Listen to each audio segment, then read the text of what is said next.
En las clases precedentes nos ocupamos de la razón con que vectores cambian naturalmente con la deformación en la configuración actual. Resultó de ello la derivada convectiva o material, dada por la aplicación del tensor tasa temporal de deformación F. Vimos también sus partes simétrica y antisimétrica, los tensores D y W. Vimos la equivalencia del tensor F punto, la tasa temporal de deformación local, con el tensor gradiente de velocidad. La continuación usual de estos temas es profundizar en el concepto de derivada material, cosa que en este curso estudiamos bastante a fondo cuando estudiamos cinemática. Convendrá que el estudiante repase y tenga conocidos y frescos estas cuestiones antes de proseguir con esta clase. Puede repasar las clases precedentes, los videos o las notas de clase. Ahora supondremos bien conocidos estos temas para pasar a estudiar la derivada material de cantidades integrales. Eso nos llevará a definir las tres formas del teorema de Reynolds, uno de los teoremas más importantes de la mecánica de fluidos, que podremos aplicar inmediatamente al principio de conservación de la masa, que escribiremos en forma integral. Luego pasaremos de la forma integral a la forma local o espacial para deducir la ecuación de continuidad, una de las tres ecuaciones de conservación que rigen la mecánica de fluidos.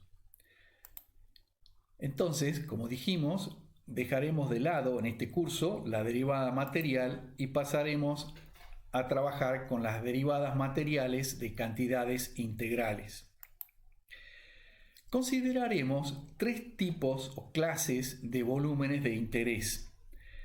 El caso más general es el volumen que se mueve en forma arbitraria. Poco vamos a poder decir y hacer con esta clase de volúmenes.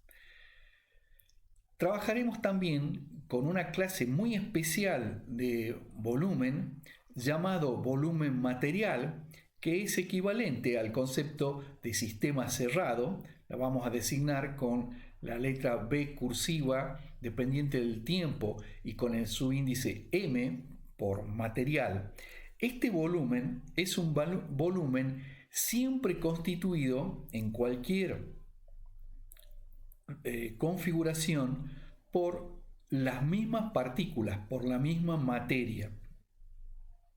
La figura muestra esquemáticamente un volumen que se va moviendo de una configuración a la otra. Acá la configuración no está marcada, pero está marcado lo que constituye el volumen material. Está fijo en la configuración de referencia, se irá deformando en las distintas configuraciones actuales para tiempos distintos, pero las partículas constituyentes siempre serán las mismas. La tercera clase de volumen es un volumen fijo en el espacio. En esta figura tenemos, podría ser este que muestro, un volumen material en la configuración de referencia. Este volumen se irá desplazando a medida que transcurra el tiempo, pero nosotros consideraremos un volumen fijo en la configuración actual, que es el que marco o que está marcado con líneas de trazos. Las partículas, el flujo lo atravesará, podrá atravesarlo en una o en otra dirección. Las partículas en este volumen cambiarán permanentemente, pero nosotros prestaremos la atención solamente a lo que ocurre dentro del volumen de control. Entonces, como dijimos, tenemos tres clases: el volumen arbitrario, el volumen material siempre constituido por las mismas partículas y un volumen de control fijo en el espacio. En realidad, podremos extender el volumen de control a volúmenes móviles en el espacio, pero nuevamente La cuestión es que esto estará definido en el espacio y el fluido podrá entrar o pasar a través de él. Repasaremos también las cantidades con las cuales trabajaremos. Trabajaremos con las cantidades intensivas, las extensivas y las específicas. Las cantidades intensivas no dependen de la cantidad de materia. Por ejemplo, la temperatura, el calor específico o la densidad. Si se trata del agua en un vaso, la densidad del agua será la misma, tanto que el vaso esté lleno o esté vacío o consideremos una gota de agua dentro del mismo. En cambio, las cantidades extensivas sí dependen de la cantidad de materia. El ejemplo nuevamente, la masa. La masa del agua en un vaso de agua no será la misma si el vaso está vacío que el vaso está lleno. Lo mismo ocurrirá con la energía de esa masa de agua. No será la misma si el agua que consideramos ocupa la mitad del vaso o el vaso lleno. Las cantidades específicas son cantidades intensivas que se obtienen de cantidades extensivas dividiendo por la masa. El caso típico sería la densidad. Si tenemos la masa dividida por el volumen, tendremos la densidad. El volumen me está midiendo de alguna manera la cantidad de materia que tengo en él. Como ejemplo, pongamos la energía. La energía E, cuyas unidades serían Joule. Supongamos que se trata de la energía de un sistema homogéneo de volumen B. La energía específica es entonces E dividido la densidad por el volumen. Esto nos dará Joule por kilogramos. Ya no depende del volumen del sistema. La energía del sistema se calculará como la integral de ρ por la energía específica por dB. Y este ejemplo lo traigo a colación porque este es el tipo de cantidades con las que trabajaremos enseguida. Estamos interesados en calcular la integral de un volumen K, que lo designamos genéricamente K, de propiedades de la materia que ocupan volúmenes materiales cuando disponemos el campo espacial de una propiedad intensiva. En general, requeriremos que esa propiedad intensiva esté dada por unidad de volumen, ya que integraremos en el volumen. Entonces, estamos interesados en calcular la integral de esa propiedad genérica M dada por un campo espacial de X y del tiempo, integrada con respecto al volumen, sobre un volumen material que puede variar en el tiempo. Como dijimos, simbólicamente a esta integral le llamaremos K. Por ejemplo, podríamos calcular la integral de la cantidad de movimiento. La cantidad de movimiento local será la densidad por la velocidad integrada sobre el volumen material, me dará la cantidad del movimiento de ese volumen que se está moviendo en el tiempo, pero que contiene siempre la misma materia, las mismas partículas. Otro ejemplo sería la cantidad de energía interna, E. Entonces, la energía interna será la densidad por la energía interna específica, que para ciertos materiales podremos calcular como Cp por la temperatura.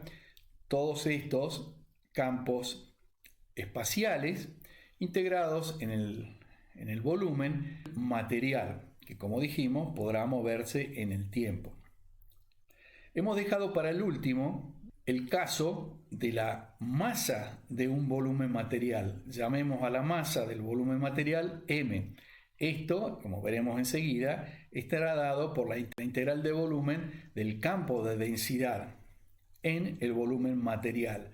¿Por qué esta cantidad nos interesa acá? Porque como veremos enseguida, podremos definir el principio de conservación de la masa como la derivada material de la cantidad M igual a 0. lo cual es bastante intuitivo de entender. La masa de un volumen material constituido siempre por las mismas partículas no cambiará en el tiempo.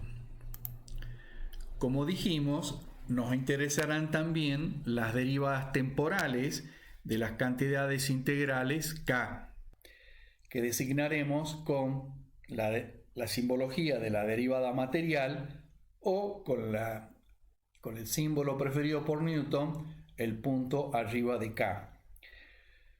M es un campo espacial de una cantidad intensiva por unidad de volumen. M podría ser la densidad por caso. Usamos la derivada material porque seguimos al mismo grupo de partículas en su movimiento, pero además disponemos y evaluamos el campo de la cantidad m en la configuración actual. O sea, seguimos las mismas reglas de nomenclatura utilizadas cuando hablamos de la derivada material. Como el volumen de integración depende del tiempo, no se puede introducir la derivada dentro del signo integral. Para ello, pasaremos a la configuración de referencia donde el volumen que ocupan las partículas está fijo. En la configuración de referencia, el volumen material en el instante 0 será llamado V sub 0. La relación entre los volúmenes diferenciales de la configuración actual y la configuración de referencia es J de B. Entonces, la derivada material de la integral sobre el volumen material del campo espacial de B será igual, ahora, pasando esta integral a la configuración de referencia, será igual a la derivada parcial de T a partículas fijas de la integral del volumen material en la configuración de referencia B sub 0 de el campo material de la cantidad m. Ahora notamos acá que depende de las coordenadas en la configuración de referencia, multiplicado por el elemento de volumen que en la configuración de referencia será J por dB, donde J es el jacobiano de la deformación. Ahora es lícito introducir la derivada bajo el signo integral, ya que el volumen está fijo, podemos introducir la derivada dentro del símbolo integral. Ahora acá tenemos que la derivada se aplica a un producto. Desarrollando la derivada del producto, resultará que tenemos en el integrando es la derivada de m con respecto del t por j más m por la derivada de j con respecto al tiempo.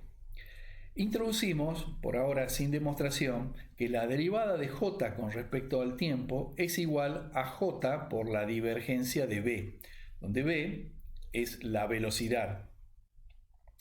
Entonces resulta que K punto es la integral del volumen material en la configuración de referencia de la derivada parcial de m en su expresión material más m por divergencia de b.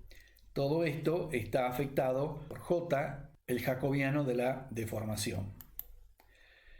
Ahora, pasamos nuevamente a la configuración deformada. Entonces, ahora nuevamente tenemos el volumen material para el instante t, o sea, el volumen material expresado en la configuración actual. El diferencial de volumen es el diferencial de volumen en la configuración actual y ahora m nuevamente pasa a ser el campo espacial y la derivada local que teníamos antes pasa a ser la derivada material. Esta expresión se denomina la primera forma del teorema de Reynolds. Ahora esta forma la podemos expresar desarrollando la derivada material. Sabíamos que la derivada material de una cantidad m será la derivada parcial de m con respecto al tiempo más el gradiente de m multiplicado escalarmente por la velocidad. Este término es el término que ya teníamos. De manera que, considerando ahora la divergencia de m por b es igual al producto escalar de b por el gradiente de m más m por la divergencia de b, introduciendo esta relación en la primera forma del teorema de Reynolds, tendremos una segunda forma del teorema de Reynolds, escrita ahora no en términos de la derivada material, sino en términos de la derivada parcial. Entonces tendremos la derivada parcial o local de m con respecto al tiempo más la divergencia de m por b. Esta es la segunda forma del teorema de Reynolds. Antes de proseguir, analicemos un poco la segunda forma del teorema de Reynolds. El producto m por b, notemos que m por b es una cantidad intensiva por unidad de volumen. Es lo que se denomina la densidad de flujo. M tendrá unidades de la cantidad que m represente por unidad de volumen.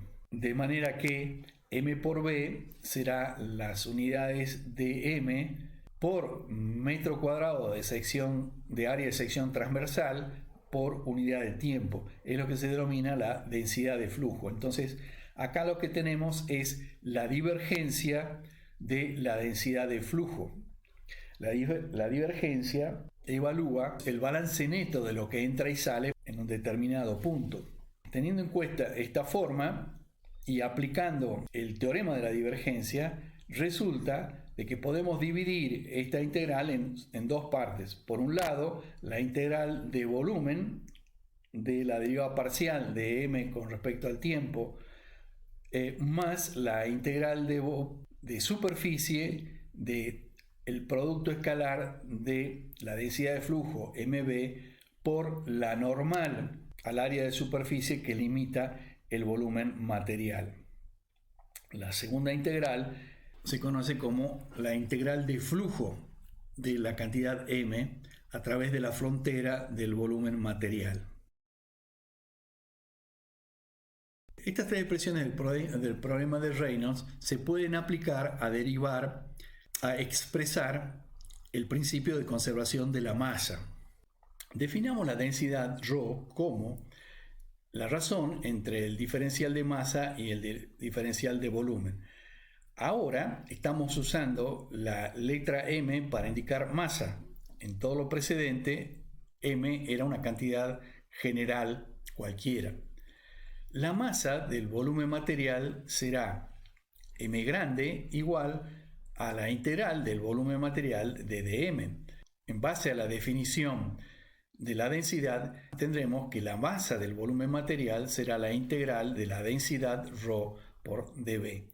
Recordemos que ρ será un campo espacial. Podemos postular ahora el siguiente axioma: el principio de conservación de la masa. La masa de toda parte de un cuerpo permanece constante cualquiera sea el movimiento. Analíticamente tendremos que m punto, que es igual a la derivada material de m con respecto a t, m grande, es igual a la derivada material con respecto al tiempo de la integral sobre el volumen material, que puede depender del tiempo, del campo de densidad, campo espacial de densidad.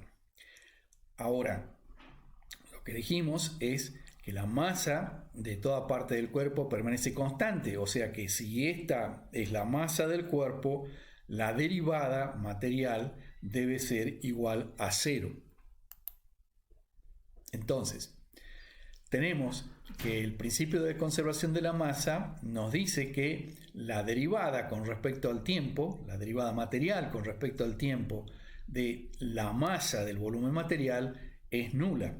Aplicando el teorema de Reynolds, resulta que la integral de la derivada material de la densidad con respecto al tiempo más ρ por la divergencia de b es igual a 0, o la integral del volumen material de la derivada parcial de ρ con respecto al tiempo más la divergencia del flujo de masa es igual a 0. Por último, podemos escribir la denominada forma conservativa del principio de conservación de la masa, que resulta de aplicar el teorema de la divergencia a la segunda parte de la segunda forma del teorema de Reynolds. Entonces tendremos que la integral de volumen del volumen material de la derivada parcial de ρ de la densidad con respecto del tiempo, más la integral de flujo de masa evaluado sobre la frontera del volumen material. Esta cantidad nos dice cómo cambia la masa en el interior del volumen material debido al cambio de densidad. En cambio, esta otra nos dice del flujo neto de masa a través de la frontera del volumen material. Ahora, teniendo en cuenta que los integrandos de todas estas integrales son continuos, podemos derivar sus contrapartes locales o espaciales. El argumento formal es como sigue. Si suponemos que para un punto el integrando es positivo, la continuidad establece que hay un entorno alrededor de él para el cual el integrando también lo es. Y en consecuencia, para ese volumen, la integral es positiva, contradiciendo así nuestro principio de conservación. Podemos decir lo mismo si existiera un punto para el cual el integrando fuera negativo. Debemos concluir entonces que el integrando mismo debe ser nulo. Esto nos lleva a la forma conservativa o de divergencia de la ecuación de continuidad, o a partir de la segunda forma del teorema de Reynolds a la forma no conservativa de la ecuación de continuidad. Para ciertos campos de velocidad, la ecuación de continuidad queda reducida a la divergencia de velocidad nula. Entre otros casos, esto ocurre cuando la densidad es constante. Es una restricción cinemática que caracteriza el flujo incompresible. Por lo general, los flujos de agua o de aire resultan en flujo incompresible.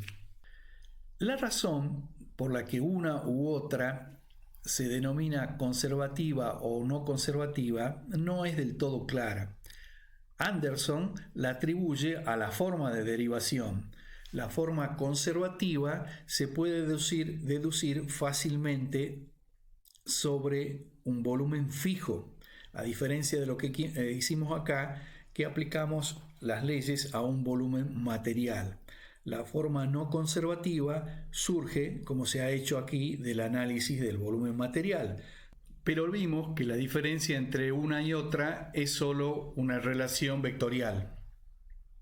En este punto del desarrollo de la teoría, no solo tenemos la ecuación de campo, local o espacial, que interpreta el principio de conservación de la masa, sino que tenemos también un patrón o un camino establecido, un método para derivar las ecuaciones de campo que interpretan los principios de conservación o de balance. El patrón es el siguiente. Se establece el principio en forma verbal. Lo escribimos analíticamente como la derivada material de una cantidad integral evaluada sobre un volumen material. Establecemos las causas de variación, si las hubiera, para el cambio material de la cantidad involucrada. Aplicamos el teorema de Reynolds. Aplicamos el axioma de continuidad para obtener las ecuaciones de campo.